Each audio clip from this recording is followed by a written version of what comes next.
que se quiere ingresar al juicio y que no es parte de la acusación, no es parte del juicio, es impertinente y así, ¿no? Entonces, es una información que no debería ingresar. Entonces, nosotros hacemos una objeción.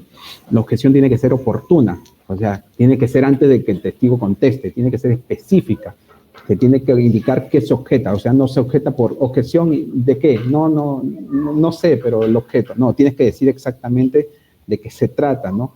Cómo es que esta información te puede generar perjuicio y para eso tienes que fundamentar correctamente, ¿no? ¿Qué tipo de objeción estás presentando? Si es impertinente, capciosa, por pregunta sugestiva, más o menos de esa manera, ¿no? Y tiene que ser estratégica, ¿no? Porque el litigante cuenta con un tiempo muy corto para identificar, pues, cuál es la pregunta objetable, el fundamento de la objeción y la decisión a objetar, ¿no?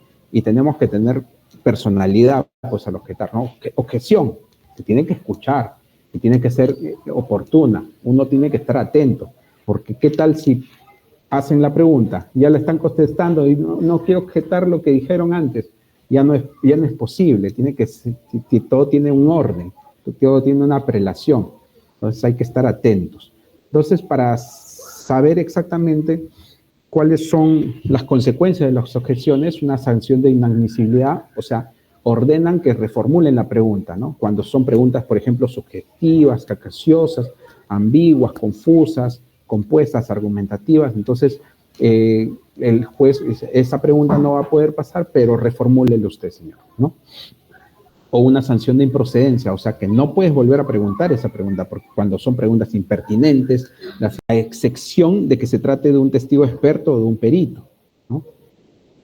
Por ejemplo, si se le dice al testigo, ¿usted considera que el acusado planificó la agresión? Objeción, le están pidiendo su opinión al testigo. Lo que tiene que evacuar el testigo es lo que conoció o lo que pudo ver con sus ojos, sus oídos, percibir con sus sentidos, ¿no? No lo que él opina, porque su opinión no puede entrar como parte del juicio. Entonces, eso se tiene que objetar, ¿no? Señor testigo, ¿qué cree que sucede en la casa del agraviado? Objeción, o sea, es la creencia o lo que puede decirnos al respecto del testigo no debería ser parte del juicio. Así, también las preguntas argumentativas, ¿no? Cuando hay una construcción argumentativa para que sea confirmada por el testigo, ¿no? Entonces, por ejemplo, cuando se le pregunta, recuerde que usted estuvo de espaldas y además estaba oscuro, por lo que es justo decir que no tuvo posibilidad de ver el rostro de mi cliente. O sea, objeción, pregunta argumentativa y hasta capciosa podría ser este tipo de... También las repetitivas, ¿no? Se pregunta por hechos que ya han sido respondidos. Entonces, cuando se quiere hacer una pregunta, pues que ya ha sido respondida, entonces también se puede hacer una objeción. Ante preguntas confusas o ambiguas, también, ¿no? Por ejemplo, señor testigo, ¿sabe el motivo de la presente diligencia? Objeción, la pregunta es confusa, ¿no? Entonces, ¿cómo el testigo podría saber? O recuerda que hizo la primera semana de septiembre de este año, es una pregunta ambigua, una pregunta confusa, también se podría hacer una objeción al respecto. O las preguntas capciosas, estas que eran muy populares pues en los interrogatorios policiales, ¿no? Señor testigo, ¿con qué tipo de arma mató usted a Juan? Entonces, el testigo no... Es una pregunta capciosa, tiene una respuesta pues incluida dentro de la pregunta, incluso podría ser sugestiva también, ¿no? Pero va más a una pregunta capciosa porque vienen con trampa, quieren inducirlo a error. Entonces nosotros tenemos que estar preparados para objetar, ¿no? En este tipo de preguntas. También las preguntas compuestas, o sea, las preguntas que tienen más de un hecho. Por ejemplo, señor testigo, usted estuvo el día miércoles 15 a las 8:13 y se encontraba leyendo un periódico en el parque junto a su amigo, ¿no? Entonces, tiene muchos hechos en una sola pregunta. Entonces, la estructura de estas preguntas sería, usted fue al parque el miércoles 15 a las 8:03, cosas así. No debería ser una sola pregunta grandota que tenga varias estructuras de preguntas. Es una pregunta compuesta. Tiene que ser un hecho, una pregunta, ¿no? Entonces, nosotros también podríamos objetar en ese caso. Preguntas especulativas e hipotéticas, ¿no? Cuando se le dice, señor testigo, ¿qué hubiera pasado si usted no hubiera estado en el lugar de los hechos? especulativa, hipotética, incluso eso puede ser materia de una objeción, ¿no? Una pregunta impropia, ¿no? Es cuanto atenta contra la dignidad de los testigos o de las partes, ¿no? Cuando le dice, señor testigo, usted sabe que los negros son asiduos a cometer delitos, es una pregunta impropia, objeción, pregunta impropia. Usted sabe que es gay, le gusta tener relaciones sexuales sin protección, una pregunta impropia, es ofensiva. Entonces, este tipo de preguntas no deberían ser incorporadas dentro del juicio y entonces inmediatamente uno tendría que objetar, ¿no? O las preguntas que son coaccionantes, con un tono agresivo, muy rápidos, muy cerca al interrogador, entonces con gestos de agresión, ¿no? Usted sabe si miente puede ir a la cárcel, entonces uno tiene que objetar porque de alguna manera pues esa pregunta es intimidatoria, ¿no? No le da pena mentir frente a los agraviados, objeción, pregunta es intimidatoria, es coaccionante, está intentando pues causar un miedo en mi patrocinado, inmediatamente uno tiene que objetar. Igual también cuando hay una prueba de referencia o de oídas, ¿no? ¿Qué fue lo que le dijo su vecino? ¿No? Entonces, ahí podríamos objetar si es que esto es, porque no se puede confrontar al contrario con el testigo fuente, ¿no? Entonces, lo que se tendría que hacer es llamar al vecino, pero no estar preguntando a uno qué es lo que dijo el otro. Entonces, ahí uno podría hacer una objeción porque es una prueba de referencia o de oídas, ¿no? También, por ejemplo, cuando hay materia privilegiada, o sea, la información solicitada, si bien puede ser relevante, debe ser distribuida por razones legalmente establecidas, por ejemplo, el secreto profesional, la relación de parentesco, la seguridad nacional, ¿no? Y así es que uno le pregunta si usted en su condición de jefe del servicio de inteligencia, ¿qué información recibió durante el operativo? Podrían objetar porque es parte de seguridad nacional, ¿no? O en su condición de abogado, ¿qué le dijo su cliente para estructurar la defensa del caso? ¿No? Objeción, porque es parte del secreto profesional, ¿no? Pues podría hacerse esas objeciones. Luego del juicio se pasan los testigos, pasan los peritos, se hace la lectura de las piezas procesales, ¿no? Con la pertinencia de cada una, las observaciones que se puedan hacer al respecto, todas las partes. Llega el tramo final, el alegato de clausura, ¿no? Entonces, ¿qué es lo que se tiene que hacer en el alegato de clausura? Es por qué mi caso tiene que prevalecer, ¿no? Y el abogado tiene que sugerir en este alegato las conclusiones que debe extraer el juez o el colegiado de lo que ocurrió durante el debate. Es la última oportunidad para persuadir al juez. Entonces, se recomienda ser claro, directo, tener una coherencia lógica y hay que captar la atención con el juez, ¿no? Se recomienda tener una estructura, más o menos como ya lo habíamos indicado en el alegato de apertura, pero en el alegato de apertura nosotros hacíamos la promesa de lo que iba a pasar. En este caso, nosotros ya estamos concluyendo de lo que pasó en el juicio, ¿no? Entonces, tenemos que hacer una introducción que haga referencia a la teoría del caso, ¿no? Mi cliente no lo hizo, ¿no? Estuvo en otro lado.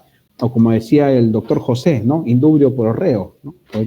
Hacemos una breve descripción de los hechos para colocar al juez en posición de recordar pues, lo que se había discutido en el juicio, analizar la prueba que se incorporó, el testigo tal dijo esto, el testigo tal dijo esto, el perito dijo tal cosa, ¿no? Las pruebas que se actuaron no acreditan pues absolutamente ningún rasgo de la imputación que ha hecho el Ministerio Público, y la discusión de las normas jurídicas aplicables al caso, la conclusión, la absolución de mi patrocinado, si eres representante del Ministerio Público, hemos demostrado la responsabilidad penal y entonces se le debe sentenciar. Entonces, pero esto ya es parte de lo que uno ha escuchado durante el transcurso de todo el juicio, y en todo el juicio uno tiene que pues pedir las copias de los audios para poder estar anotando y estar estructurando desde ya su alegato de clausura. ¿Desde cuándo inicias tu alegato de clausura? Desde que comienza el juicio. O sea, después del alegato de apertura comienzan a transcurrir peritos, testigos, ¿no? Imputados, pruebas. A cada uno de estos uno va sacando su conclusión y ya uno va estructurando el alegato final, de clausura, ¿no? Al menos eso es lo recomendable. ¿Para qué? Para no estarlo haciendo al final, estar leyendo o estar revisando todos los videos, ¿no? Y entonces uno se le puede pasar, ¿no? Desde el inicio ya, y al final ir perfeccionándolo, porque es nuestra última oportunidad de concluir qué es lo que queremos que el juez resuelva. Como sus últimas recomendaciones, ¿no? Siempre realicen su cuadro de la teoría del caso. Yo sé que es tedioso, pero siempre tienen que tener su plan. Y su plan, así como los ingenieros hacen su plano, nosotros tenemos que tener nuestro cuadro de lo fáctico, lo normativo y lo probatorio. ¿Para qué? Para que nosotros podamos partir de ahí. Tengan en su folder, tengan su cuadrito, y eso es importante. Eso te enfoca, ¿no? Y ya no tienes que estar leyendo tu caso varias veces, sino que más o menos ya lo tienes en un cuadrito, ya tienes un pequeño informecito que lo tienes ahí pegado dentro de tu carpeta, entonces ya te enfocas rapidito, ¿no? Entonces, ¿por qué? Porque nosotros tenemos varios casos, ¿no? Todos los casos no los vamos a estar leyendo a cada rato, ¿no? No podemos estar recordando, entonces siempre se recomienda tenerlo por escrito y tenerlo sintetizado. Elabora una teoría siempre de caso lógica y tienes que tenerlo siempre en claro, ¿no? Tienes que conocer bien la carpeta fiscal, el expediente judicial, que sí siempre es la clave de todo, y tener tus audios y un resumen de lo que está pasando en cada audiencia que se está llevando a cabo. Muchas gracias a todos por estar presentes este día, ¿no? Espero que haya sido de provecho la ponencia que he preparado para ustedes el día de hoy.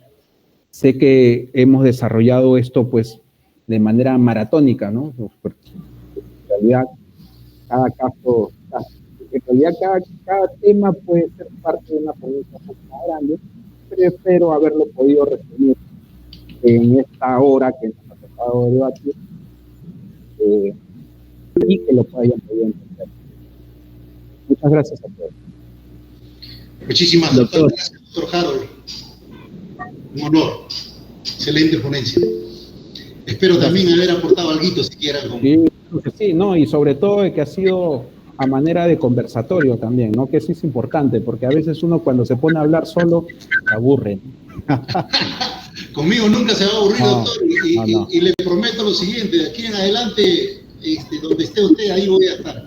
Excelente, doctor. Gracias. Muchas gracias. Muchísimas gracias con la venia del doctor Steven.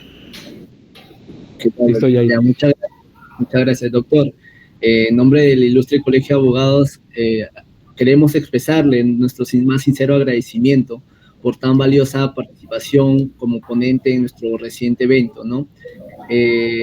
Lo que es su intervención no solamente ha sido enriquecedora, sino que aportó también mucho en la perspectiva fundamental para lo que es el desarrollo y la actualización de nuestro profesional del derecho que todos han asistido aquí, ¿no? Este conocimiento y la experiencia que usted ya viene dando hace muchos años y nos está dejando a nosotros una huella significativa, ¿no? Y estamos seguros que será de gran utilidad para todos nosotros, para los colegas que hayan estado presentes aquí y que tuvieron el privilegio de escucharlo, ¿no? Esperamos contar con usted, con su presencia en futuras ocasiones y y le reiteramos nuestro más sincero y más profundo agradecimiento por su compromiso y su dedicación, ¿no? Darse un tiempito para poder estar aquí con nosotros y darnos ese tema tan importante, ¿no? Como estudiante aún de Derecho, es un tema que me ha impactado bastante, como yo le comenté, ¿no? Al momento que le hice la llamada, aún soy estudiante de Derecho y quisiera, ¿no? Antes de salir, como se dice, salir a las canchas, ver cómo ya ustedes lo hacen, cómo es su experiencia, ¿no? Y como dice el doctor, estar aquí, a veces he entrado a ponencias y que el doctor esté hablando solito, creo que hasta el doctor se aburre, ¿no? En este caso ha visto una interacción muy activa activa, ¿no? Todos han participado, el doctor Pérez, el doctor Mario, otros ahí han estado preguntando, ¿no? Agradecerle, doctor, inmensamente por habernos apoyado con esta ponencia. Justamente también yo lo contacté por Instagram, por su página de Instagram, ¿no? Cuando veía sus ponencias y todo ello, ¿no? Y decidí hablarle y para qué, ¿no?